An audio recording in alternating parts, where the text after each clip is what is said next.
vamos a hablar sobre malformación arteriovenosas cerebrales recurrentes. Mi nombre es Oscar Moreno, residente de cuarto año en neurocirugía.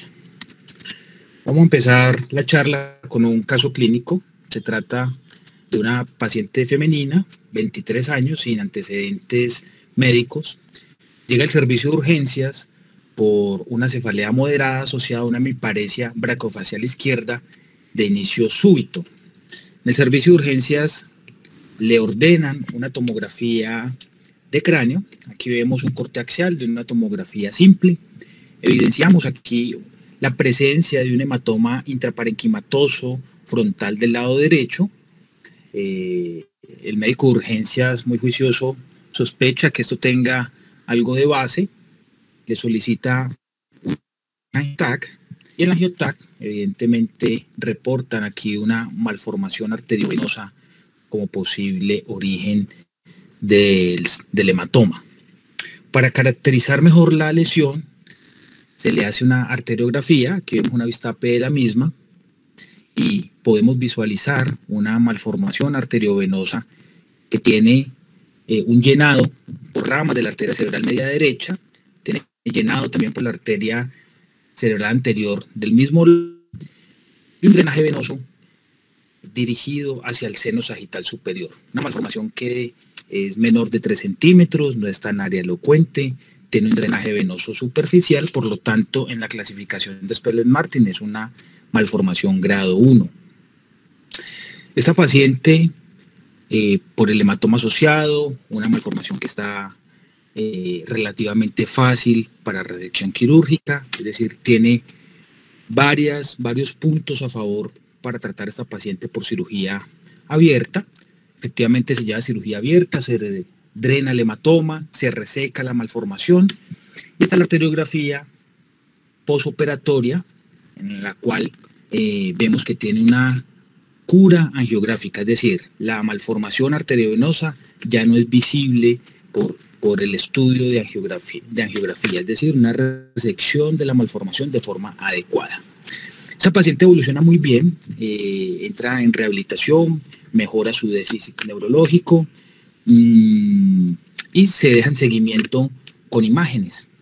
En una angiotomografía que le hacen 3 años después de esa intervención, se evidencia que hay una recurrencia de la malformación arteriovenosa, llenando de nuevo por ramas de la arteria cerebral media y anterior con drenaje al seno sagital superior. Es decir, es una paciente que estaba curada desde el punto de vista angiográfico, no se había visto ningún tipo de lesión en el postoperatorio ni en las imágenes que le hicieron después.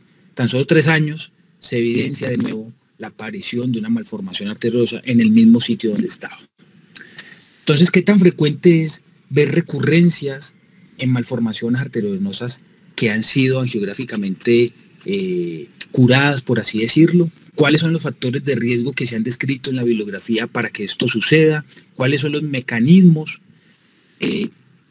o hipótesis que nos hablan para la recurrencia de una MAP? ¿Y cuál es el abordaje terapéutico que se ha descrito en la literatura? Bueno, la idea de la charla es darle respuesta a estas preguntas.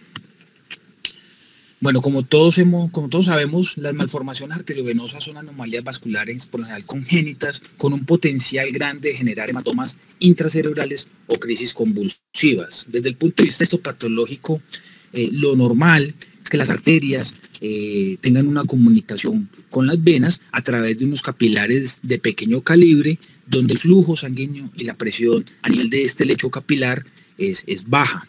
En las malformaciones arteriovenosas hay unas conexiones fistulosas a través de unos vasos displásicos sin la presencia de los lechos capilares intermedios, como lo vemos acá. Son unos vasos grandes, tortuosos, donde la transmisión directa de la presión arterial se da sin cambios hacia el compartimento venoso. Estos son lesiones en las cuales podemos evidenciar un flujo sanguíneo alto que lleva con el tiempo a mayor tamaño de estos vasos, tortuosidad y riesgo de ruptura. Usualmente las malformaciones arteriovenosas se pueden clasificar de diversas formas. la más utilizada, la Spellman-Martin. Se tiene en cuenta el tamaño, la localización, si es elocuente o no, y el tipo de drenaje, si es superficial o profundo. De acuerdo a estos puntajes, uno puede hablar de malformaciones arteriovenosas desde un grado menor, tipo 1, a un grado mayor de complejidad, grado 5. Las malformaciones, por lo general, se pueden tratar de forma conservadora, aquellas asintomáticas o las que son muy grandes, donde no es posible de pronto ofrecer algún tipo de intervención. Y cuando una malformación se decide tratar, tenemos la cirugía abierta, la terapia endovascular y la radiocirugía. En las tres modalidades, en la literatura se ha descrito recurrencias de la misma con las tres modalidades. Pero siempre que uno lleva un paciente a tratarle una malformación arteriovenosa, uno desea que la malformación arteriovenosa sea totalmente resecada, ¿sí? Por ejemplo, como lo vemos aquí, una malformación se lleva a intervención quirúrgica y lo que uno espera es lograr sacarla del todo, es decir, buscar esa cura angiográfica, ya que si uno deja aquí alguna porción de la malformación arteriovenosa, se ha descrito un riesgo elevado de hemorragia en el posoperatorio. Entonces, por lo tanto, cuando uno decide intervenir una malformación, uno lo que quiere es buscar una cura angiográfica. Pero cuando en el tiempo, ya después de haber obtenido una cura angiográfica, aparece de nuevo la malformación arteriovenosa, es lo que nosotros definimos como una recurrencia. Si en el posoperatorio inmediato vemos que hay presencia de malformación, eso es un residuo de la MAP, que es algo distinto, pero cuando hay una cura angiográfica y en el seguimiento, meses o años después, vuelve a aparecer la malformación arteriovenosa, hablamos de recurrencia. Bueno, entonces, ¿qué tan frecuente es esto? Vamos a la epidemiología. La verdad es que la recurrencia en las malformaciones arteriovenosas después de una cura angiográfica, por así decirlo, es un fenómeno raro. La bibliografía reporta tasas globales de recurrencia en malformaciones arteriovenosas aproximadamente el 14%, siendo muy raro, la verdad, la recurrencia en adultos. Aproximadamente tasas de 2.7%, inclusive en la literatura inglesa hay tan solo 18 casos reportados de recurrencia de malformaciones arteriovenosas. En niños y adolescentes este fenómeno es mejor reconocido, se han recurrencia en niños y adolescentes que son aproximadamente del 10%, van del 2 hasta el 16%. O sea que es una patología o es una condición que es rara, la verdad. Por lo tanto, en cuanto a literatura que hable de recurrencia de la MAP, solo vamos a encontrar estudios de series de casos, reportes de casos, no hay como guías de manejo con respecto a esto. Según esos estudios, el tiempo en que se han descrito la recurrencia de las malformaciones está entre meses, inclusive hasta 20 años después de haber operado esa malformación. En promedio, 4 años. No se ha descrito predilección por género o localización de la MAP y hay un 5% de recurrencias que pueden volver a recurrir. ¿Listo? Factores de riesgo para recurrencia de la MAP, y esto es una de las diapositivas más importantes, ya que si nosotros tenemos estos factores de riesgo en la mente, sabemos qué pacientes, pues con una probabilidad no tan alta, pueden recurrir. Es decir, que tenemos que tenerlos bajo la lupa, bajo un seguimiento imagenológico de pronto un poco más cuidadoso para tratar de identificar si el paciente me puede hacer una recurrencia o no. Entonces, en cuanto a esos factores de riesgo, el más importante es la edad.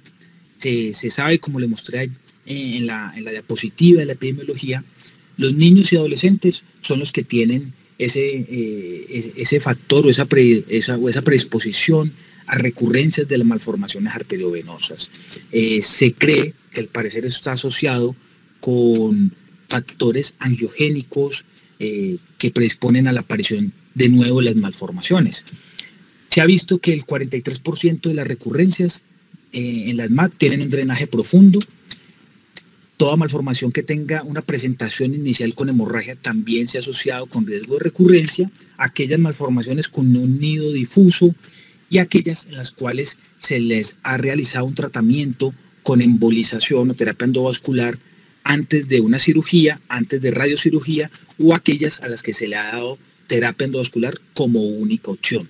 Eso me pareció interesante verlo. Inclusive hay un estudio de 33 pacientes pediátricos que lo siguieron por 18 años y trataron de determinar qué variables estaban asociadas con recurrencia.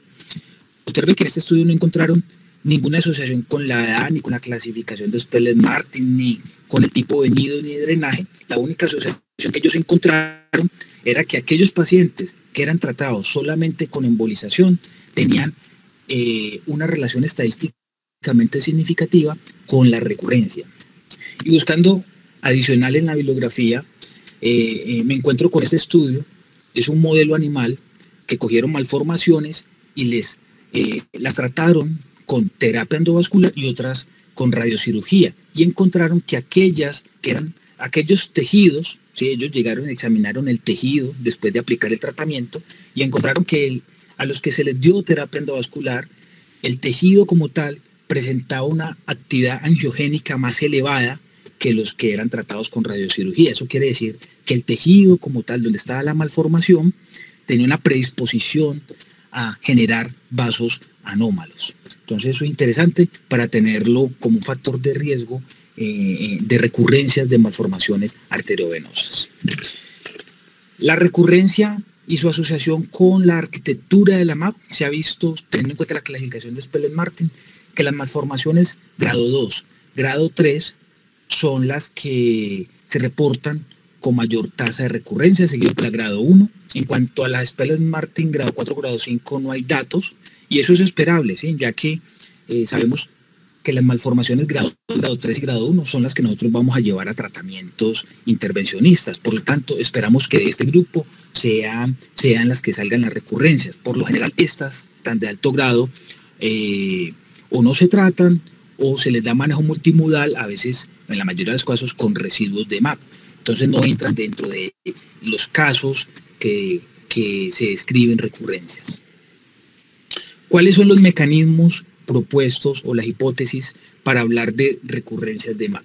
Entonces el primero es que exista un nido residual angiográficamente oculto, es decir, una vez nosotros hemos resecado la malformación o la mayor parte de la malformación arteriovenosa, en el postoperatorio se puede generar un vasoespasmo o trombosis de una pequeña porción de la malformación, o podemos tener un efecto de masa por edema del tejido cerebral o algún pequeño hematoma que me esté comprimiendo un pequeño nido que no hemos resecado. Y una vez se resuelvan estos problemas, esos vasos se recanalizan y vuelve a aparecer la MAP, y es lo que vemos como una malformación recurrente. Es una de las teorías.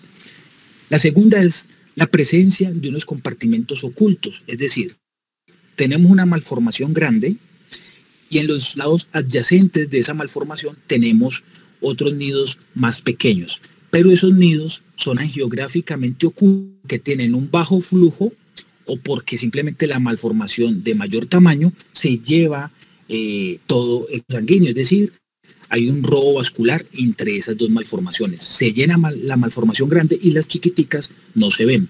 Una vez se reseca la malformación grande, hay una redistribución hemodinámica y esas que antes no se veían se empiezan a visualizar, y es lo que se describe como recurrencia.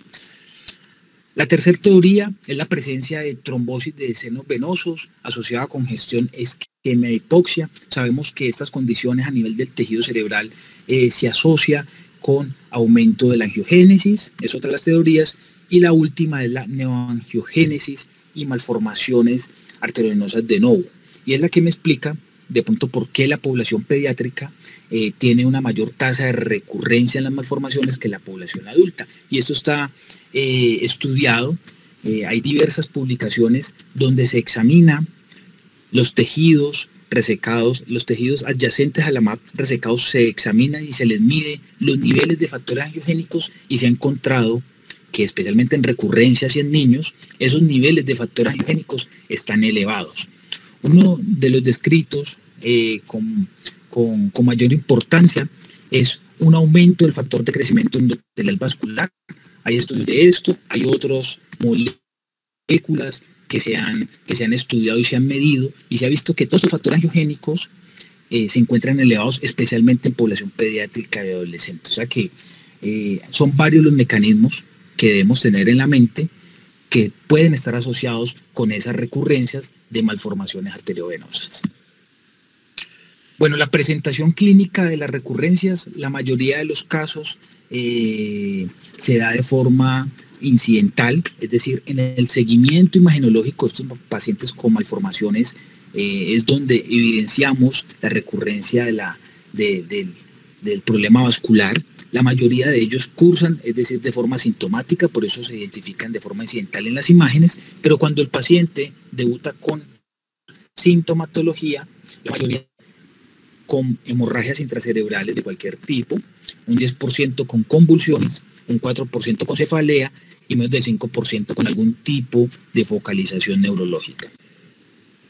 En cuanto a las neuroimágenes, como sabemos que esos pacientes ya tienen una malformación arteriovenosa resecada, por lo general las imágenes son estudios dirigidos a valorar la anatomía vascular intracerebral. Entonces lo que usualmente utilizamos es el AngioTAC o la angioresonancia. Ambos estudios me permiten valorar muy bien la presencia de recurrencias o no, tienen buena sensibilidad, especificidad, sensibilidad y valor predictivo positivo para el diagnóstico de la recurrencia de la MAP, pero si nosotros identificamos recurrencia en alguno de estos dos estudios, en los seguimientos, es mandatorio solicitar la arteriografía. Sabemos que la arteriografía es el estándar de oro para valorar las malformaciones arteriovenosas, cualquier tipo, recurrente o residuos. Me caracteriza muy bien en la arquitectura de la MAP, es una prueba confirmatoria cuando estamos haciendo el seguimiento con otro estudio, angioTAC o angioresonancia, y me permite tomar las conductas de manejo.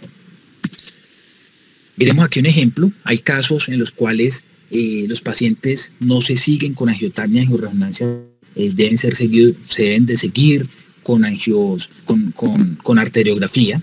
Esto es un caso de un paciente con una MAP a nivel cerebelar. Aquí vemos el nido malformativo, aquí vemos la vena de drenaje. Esta es la arteriografía posoperatoria, ya no hay presencia de malformación, y en el seguimiento observamos que hay una pequeña recurrencia de esa malformación, otra vez con vena de drenaje, se lleva a nueva intervención. Estas malformaciones muy pequeñas, especialmente en el posterior, se recomienda no seguirlas con angioTAC ni angioresonancia, la verdad es difícil verlas allí, por lo tanto hay casos en los que sí debemos seguir al paciente con arteriografía. ¿Cómo vamos a tratar las malformaciones recurrentes? Bueno, como les digo, la bibliografía con respecto a esto es escasa, o sea, no hay guías de manejo que le digan, vea, si le llega una recurrencia de una MAP, haga esto o lo otro, trátela así, con esta modalidad. No, eso no lo hay porque la cantidad de casos en la bibliografía son pocos. Por lo tanto, lo que hay en la literatura son las recomendaciones de expertos o lo que se ha hecho, lo que se describe, lo que se ha hecho usualmente en algún servicio particular.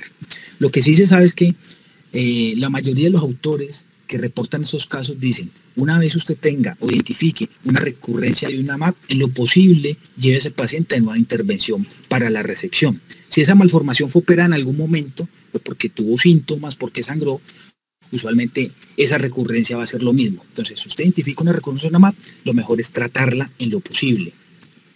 Los métodos para tratar las recurrencias en las malformaciones arteriovenosas en la bibliografía se han usado los tres, tanto cirugía como tratamiento vascular, como radiocirugía. Las propuestas de manejo las voy a comentar a partir de esta revisión sistemática. Esta es la revisión sistemática más grande que se ha hecho en malformaciones arteriovenosas recurrentes, fue publicada en Neurosurgery en el 2018, y miren, tan solo 73 pacientes en todos los estudios, series de casos, reportes de casos, tan solo 73 pacientes son reportados en este artículo con una malformación recurrente, es decir, esto es algo que no es usual. La mayoría de los pacientes eran pediátricos y todos tenían, entre comillas, una cura angiográfica después de la primera intervención. Las cirugías que se le habían, o el tratamiento que se ha usado para esa primera opción de manejo era resección quirúrgica y en algunos de ellos terapia endovascular y radiocirugía adyuvante. Entonces, lo que les voy a mostrar aquí es el tratamiento que se ha utilizado usualmente en los servicios donde se hizo estas revisiones. Entonces, la cirugía abierta fue utilizada para el manejo de las recurrencias de las malformaciones arteriovenosas en el 60% de los casos, es decir, fue la modalidad de manejo que se utilizó con mayor frecuencia y todas trataban como objetivo buscar la resección total de la malformación recurrente, buscar esa cura geográfica para lograr un beneficio protector en cuanto a presencia de hemorragia. Ellos también reportan allí que cuando llevaban al paciente a cirugía y les quedaba algún residuo de la malformación, esos pacientes presentaban 10 veces más riesgo de hemorragia versus si lo hubieran dejado con manejo conservador. O sea que la cirugía abierta es la modalidad que se usa con mayor frecuencia para recurrencias de la MAP. La radiocirugía en recurrencias fue utilizada en el 37% de los casos.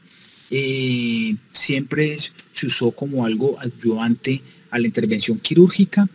Y un dato interesante que ellos encontraron era que pacientes que eran embolizados previamente y luego se les daba la radiocirugía, la tasa de obliteración de esas recurrentes disminuía. Paradójicamente, uno esperaría que el riesgo de hemorragia fuera mayor, pero ellos encontraron que había una reacción teórica de las tasas de hemorragia. No se sabe muy bien por qué, si las tasas de obliteración eran menores, los pacientes también pues tenían menores tasas de sangrado. No se sabe muy bien la asociación de esto, pero es lo que se ha reportado en esas MAC recurrentes. Y la terapia endovascular, que es la tercera modalidad, fue utilizada en el 15% de los casos de las recurrencias, especialmente como terapia adyuvante. Fueron usadas o fue utilizada esta modalidad de manejo, especialmente en aquellos pacientes que se trató de disminuir el efecto de masa de la malformación o que presentaba algún tipo de robo vascular, en especial en aquellos que tenían aneurismas intranidales. Cuando las malformaciones recurrentes tenían presencia de aneurismas intranidales, no había duda de que la terapia endovascular era una de las opciones a utilizar para tratar esa recurrencia. Esto es un consenso de expertos en el manejo de malformaciones arteriovenosas publicado recientemente. En este artículo hay un pequeño apartado donde hablan sobre la recurrencia de las MAP. Y lo que ellos dicen es, si usted tiene una recurrencia de las MAP, eso es igual a manejo quirúrgico en lo posible. Pero ellos, más abajito, concluyen que en última instancia, todas las decisiones de tratamiento de las MAP recurrentes deben de tomarse en un grupo interdisciplinario que cuente con las 3 modalidades de tratamiento, es decir, neurocirujano, terapia endovascular y radiocirugía. Ese equipo toma una decisión, debe dialogarlo con el paciente, los riesgos, beneficios y tomar una decisión final para esto. El seguimiento imagenológico, como les digo, hay poca evidencia para guiar la duración, el cronograma y la modalidad de las imágenes en los pacientes adultos. Inclusive, ni siquiera hay un consenso para guiar el seguimiento imagenológico en la literatura pediátrica. Que sí nos debe quedar claro es lo que dicen las recomendaciones de expertos en cuanto a recurrencias de la MAP. Es que si nosotros tenemos un paciente adulto, ¿sí?, con uno o más factores de riesgo, o si el paciente es pediátrico, nosotros debemos hacerle seguimiento imagenológico por lo menos durante 10 años, con una imagen a los 6 meses o un año, a los 5 años y 10 años, o antes si el paciente presenta algún deterioro. La arteriografía es el estándar de oro, pero podemos hacer vigilancia con angioresonancia y angiotag, y si evidenciamos alguna anormalidad en el hecho quirúrgico, eso hay que confirmarlo de entrada con arteriografía. Entonces, como las recomendaciones de la literatura que han tratado algunas recurrencias de las malformaciones arteriovenosas. Bueno, esta es la resolución del caso. Recordar una paciente de 23 años con una malformación recurrente 3 años después de la primera intervención. Esta paciente fue operada, cirugía abierta, se le drenó el hematoma, se resecó la malformación y la decisión fue llevarla de nuevo a cirugía, que es lo que se ha usado para el manejo de las más recurrentes. Obviamente, pues esto depende de la localización, de la arquitectura, de la recurrencia, pero usualmente la mayoría de estos pacientes vuelven a cirugía, se lleva a cirugía, se logra una cura de nuevo angiográfica y la paciente evoluciona de forma adecuada.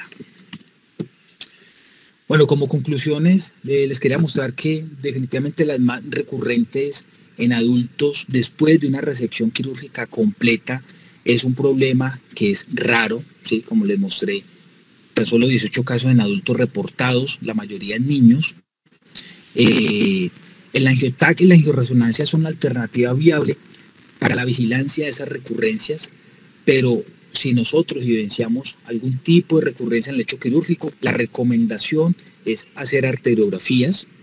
La resección quirúrgica y la radiocirugía son los métodos de tratamiento más comunes para tratar las recurrencias de la MAP. La terapia endovascular entra como algo ayudante y especialmente cuando hayan aneurismas intranidales, pero siempre debemos individualizar el caso con un equipo de trabajo que cuente con las 3 modalidades de tratamiento. Bueno, muchas gracias. Esto es lo que hay reportado en cuanto a malformaciones arteriovenosas cerebrales recurrentes. Gracias, Oscar. Muy buena tu revisión. Yo quedé con una duda muy grande, Oscar, porque dijiste que la probabilidad de recurrencia era del 14%, pero al mismo tiempo dijiste que eran muy escasos los casos reportados. Sí, profe. Entonces, Esta tasa global de recurrencia incluye población pediátrica. En la población pediátrica, eso sí es reconocido que la recurrencia de la MAP es algo que se puede presentar. Mire que puede ir hasta el 16. Esta tasa global tiene tanto a niños como a adultos, pero cuando nos enfocamos solo en adultos, la verdad eso sí es muy raro. Es muy raro.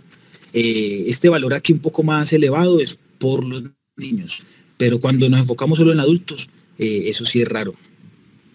Bueno. Me alegra mucho saber que están Jorge, Jason y Pacho. Y mi pregunta es la siguiente. Tal vez estoy desactualizado en malformaciones, pero lo que yo he aprendido es que las malformaciones, la primera opción siempre es la cirugía. Pero yo veo cada vez con más frecuencia que los pacientes que nos llegan con malformaciones, usualmente rotas, ya tienen 2 o 3 embolizaciones previas. No sé si el concepto ha cambiado o algunas veces no hacemos las cosas bien. Quisiera oír a Jorge, a Jason y a Pacho sobre este concepto. Buenos días. No, que les pido, qué pena, es que ya el anestesiólogo me está mirando aquí, que profe, no, lo que pasa es que las cosas no se hacen en base a la literatura, como dice la evidencia, ¿cierto? No hay duda, las malformaciones tienen que ser quirúrgicas, no hay ninguna duda, pero lo mismo, las carótidas tienen que ser de arterectomía, pues sin embargo la inmensa mayoría de las carótidas se hacen por stent por muchas razones, entre otras cosas las curvas de volumen de los cirujanos, lo mismo pasa en malformaciones, muchas malformaciones que son claramente quirúrgicas, se embolizan porque al neurocirujano no le gusta, o hay otro problema, es que vascular quirúrgico abierto necesita, no sé si más experiencia o más habilidad o más gusto que muchas otras de las cirugías, entonces los cirujanos prefieren no meterse, pero sin duda son quirúrgicas, ¿cierto? Oscar, muy buena la revisión y te faltó mencionar un factor que yo estoy seguro que lo hemos hablado en las reuniones de nosotros los neurointervencionistas, de por qué las malformaciones crecen. Es que nosotros por endovascular tenemos 3 tipos de oclusiones. Cuando usted ocluye el vaso proximal, la malformación se ve angiográficamente curada, pero todos sabemos que no está curada, ¿cierto? Esas son las malformaciones que recanalizan entre 6 y 36 meses. Eso pues ya está demostrado. Uno tiene que ocluir el nido. Luego llegamos a un momento de la historia en la cual ocluimos el nido y logramos unas oclusiones en general hasta 10 años. Y por eso desde hace 4 o 5 años para acá estamos ocluyendo el nido y la vena. Es decir, ustedes desde el punto de vista endovascular, cuando vayan a evaluar una oclusión de una malformación, tienen que mirar es en la radiografía simple si la vena está tapada o no está tapada. Porque no se olvide que con sustracción usted no ve nada, entonces usted ve la lesión curada, pero la clave está en mirar la imagen sin sustracción, es decir, una radiografía simple. Entonces, si ustedes en la radiografía simple ven que la vena ya está tapada, esa malformación se puede considerar angiográficamente curada desde el punto de vista endovascular. Ahora, ¿por qué crecen? Le decía que faltó una teoría a Oscar. Resulta que cuando nosotros dejamos una vena, a veces las malformaciones dejan una vena, esas malformaciones son las que se recanalizan por vía endovascular a 10 años. Entonces yo le quiero preguntar a los cirujanos, cuando una malformación tiene varias venas, ¿cierto? Es relativamente frecuente que se reseque la malformación, se reseque la vena principal o las venas principales, pero se pueden dejar venas. Si se dejan venas, eso es un factor claro de recanalización a más de 10 años. Entonces, valdría la pena que discutir desde el punto de vista quirúrgico, neuroquirúrgico abierto, hasta dónde, qué se considera una resección completa de una malformación.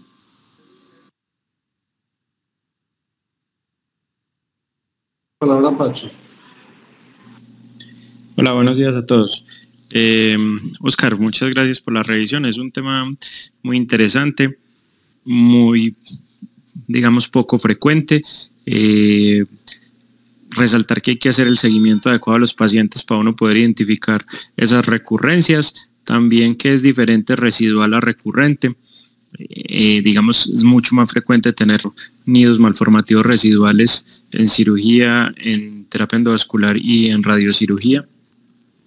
Menos frecuente cuando aplicamos 2 o 3 técnicas a una malformación. Para responderle a Jorge, la resección del nido y la oclusión completa de la vena o de las venas de drenaje se considera una resección completa. Hay incluso algunos neurocirujanos vasculares que hacen un seguimiento proximal de la principal vena de drenaje y resecan 2 o 3 centímetros de esa vena que supuestamente ya no es patológica para evitar la recurrencia, pero en realidad no hay ningún estudio que diga que eso es superior a simplemente hacer la resección del nido y la oclusión proximal de la vena. Proximal me refiero en relación al nido, ¿cierto? O las venas. Lo que sí es que toda cirugía de malformación debe ocluir todas las venas de drenaje que tenga el nido malformativo. Eso es.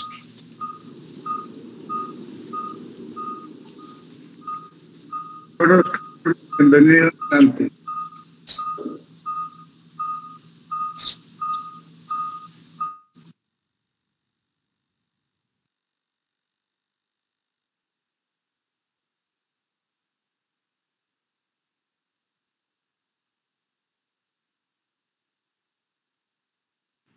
Buenos días.